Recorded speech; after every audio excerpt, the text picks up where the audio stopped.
E foi unha experiencia maravillosa,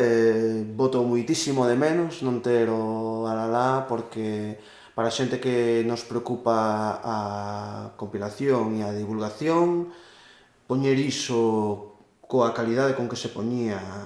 nas pantallas a un horario de máxima audiencia e coa audiencia que tiña o programa Olalá, iso era como que en día a máxima aspiración que podemos ter os divulgadores, non? É dicir, ter un equipo de profesionais que ven á aldea, ti fases o informe respecto de quen van topar ali, que van topar ali, que teñen que facer, e eles van e fano, e logo montan e queda un programa de divulgación de casi unha hora, quero recordar, maravilloso. É dicir, boto moitísimo de menos, penso que foi un frito máis na historia da nosa televisión e que os que botaron abaixo son uns auténticos impresentables e que é unha vergonza que se deixara de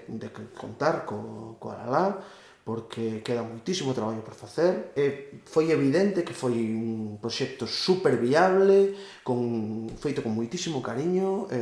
que tiña moita audiencia e que ademais deixounos unhas grabacións de primeira calidade de informantes que xa non están con nós. Ademais, constame que o propio director, Senén, tivo a ben poñer a disposición de todo o mundo no YouTube as músicas completas, é dicir, non só a montaxe que había do propio Alalá, sino sacar os cortes completos de todo o que graban os informantes estivera millor ou peor e que estivera a disposición de todo o mundo. E iso é un corpus fundamental para os que traballamos con música tradicional. E podría ter sido moito, moito, moito máis grande. Nos mesmos sacamos un corte das músicas completas de Maruxa das Cortellas, da grabación do Alalá, porque non nos consta que gravara esa peza concreta para ninguén máis. E aínda por riba ti podes ensinar aos teus alumnos, no? Con unha calidade brutal. Claro, que nós temos grabacións da Jota das Cortellas de moitos compiladores, a miña, pues, nos pasaron outros compiladores como o Luis Prego,